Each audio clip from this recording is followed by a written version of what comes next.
So everyone's heard of this idea that Indians never colonized anyone, no? Except that one time we went and beat up Southeast Asia for some reason. We like to think that, hey, we were so peaceful and enlightened, but everyone conquered us.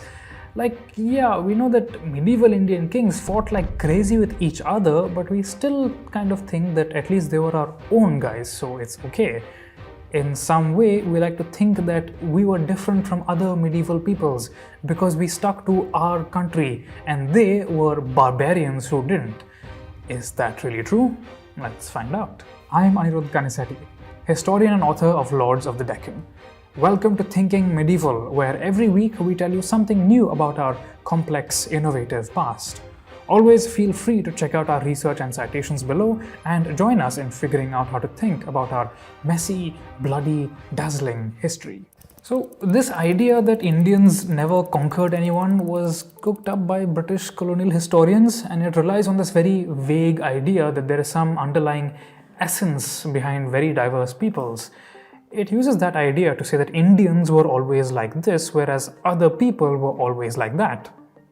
That worked perfectly within the politics of colonial India, where the British wanted to make Hindus and Muslims feel like they were very different, as if their histories weren't, in reality, actually pretty similar. When we say that Indians never conquered anyone, there are two assumptions here. The first is that medieval India, despite its staggering size and diversity, which we've only seen hints of in this series so far, was some sort of cultural unity with a clear sense of us and them, and somehow that happens to coincide very conveniently with the borders of modern nation-states. Secondly, there's an assumption that war in the medieval world was fought for precisely the same reasons as in every other context through time. Now, that's a spectacularly boring idea, one that comes from the colonial mindset of expansion at all costs. Now, if I wanted to prove to you that Indians went outside the boundaries of a modern nation-state for war, that would be very simple. The medieval Chola dynasty of South India is very famous for attacking both Sri Lanka and Indonesia. You can see that in sources like the Chulavamsa, a medieval chronicle from Sri Lanka which excoriates the Cholas for sacking the island's Buddhist temples. And in South Indian Inscriptions Volume 2, the Chola Emperor Rajendra I provides details of how his troops sacked the Srivijaya Confederacy in present-day Malaysia and Indonesia. But I want to show you that the Cholas were not an exception and that whenever it was possible, Indian polities could and did seek to conquer abroad. So, to begin with, let's look at a Gangetic empire, that of the Guptas of the 4th century CE. Gupta period texts seem to think everyone they knew of in their world deserved to be conquered by a powerful king, whether they were in the subcontinent or outside it. In the Raghuvamsham of Kalidasa, the legendary king Raghu is described as defeating all the peoples who dwelt to his east, south, west and north. In Canto 4, verse 60, he is credited with proceeding on the conquest of the Parasikas or Persians when he cut with crescent arrows their bearded heads.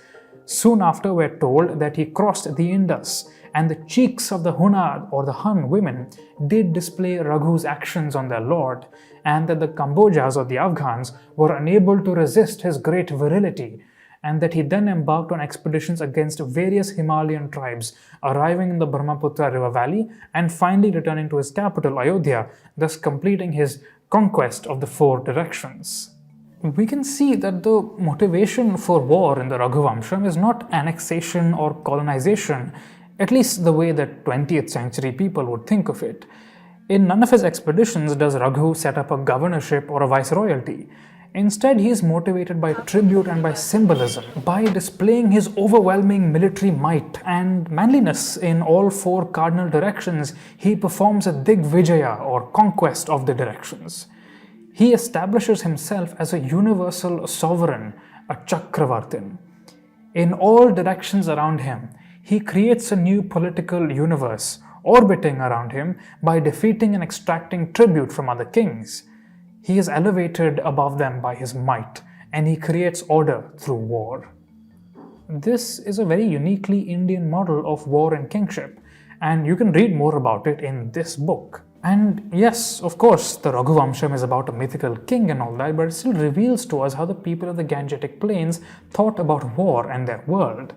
What it tells us is that motivations for war in medieval India were driven by symbolism as well as by wealth, and that there was no clear geographical or cultural sense of where the subcontinent ends. Now, we started by saying that on one of the subcontinent's frontiers in the south, Indian kings absolutely could and did conquer outside.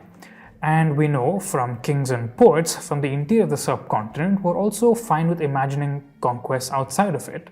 So finally, let's look at another frontier, the north, and see if it's an exception to this rule. In the 8th century CE, the Gangetic Plains were in a state of anarchy, and the Kashmiri king Lalitaditya Muktapida found himself in a position where he could raid freely into this fertile region. And yet, in the Rajatarangini of Kalhana, which was a 12th century text, we are not told that he only conquered other Indians. Instead, Kalhana tells us that Lalitaditya embarked on a Digvijaya, supposedly raiding Kannauj, Bengal, the Deccan, and Dwaraka, all of which are in the subcontinent, which correspond to the cardinal directions. So, details of all these conquests are hazy, but those of his conquests in the north, outside the subcontinent in present-day Xinjiang, Tibet, and Afghanistan, are spectacular. In Book 4, verses 165 to 168, we are told that the stables of the Kambojas were emptied of horses. The Tukhkaras, the Tocharians, fled to the mountain ranges. The anxiety felt by the Bautas, or the Tibetans, could not be seen on their faces, which are white. Chinese sources also attest to that last line. Lalitaditya is known to have sent an embassy to the court of the Tang dynasty, offering an alliance against the Tibetans. Kalhana also provides two interesting cultural observations in verses 178 to 180. This mighty king, Lalitaditya, made the conquered rulers, to indicate their defeat, adopt various characteristic marks, which they and their people wear humbly even to the present day. Clearly it is by his command, to display the mark of their bondage, that the Turushkas or Turks carry their arms at their back and shave half their head. On the waistcloths of the Dakshinatyas, the Deccanese, the king put the tail which sweeps the ground to mark that they were like beasts. Here, Kalhana is only describing existing practices of his time in the 12th century and trying to link them to his hero Lalitaditya many centuries ago. Now, obviously, Lalitaditya didn't do all that, but it's still really interesting to think that to Kalhana, Turks are as similar or dissimilar to him as Deccanese. They're just foreigners who are integrated into Lalitaditya's political universe by his conquests. No matter the distances involved, across time and irrespective of cultural difference or similarity, I think that what the evidence shows us is that medieval Indian polities were always interested in military expansion to the edges of their world. They always wanted to establish a symbolic universal rule, and they would always do that by conquering in different directions. It just so happens that their ideas of what constitutes a political universe is different from ours, because why would their imaginations be constrained by a nation-state that would not exist for another 1,000 years? So here's how it looks to me. Deccan polities such as the Rashtrakutas raided towards the Himalayas, Odisha, Gujarat and Tamil Nadu. Tamil polities such as the Cholas raided towards Bengal, Karnataka, Sri Lanka and Indonesia. Kashmiri polities raided towards Punjab, Afghanistan and Xinjiang. Now, once we understand that they all sought to create their own four-directional political universes, expanding through war and centered in their own capitals, we see something much grander than ahistorical notions of uniting the subcontinent or conquering only Indians and not others. This is a challenging world to think about, where medieval Indians were no different in their appetite for conquest than any other polity. If you have questions or comments, we'd love to hear them. For more videos that'll make you think, follow us on all of our social media handles. You can find me on Instagram at Anirbuddha and at Connected Histories, and on Twitter at @akaniseti. We'll see you next week.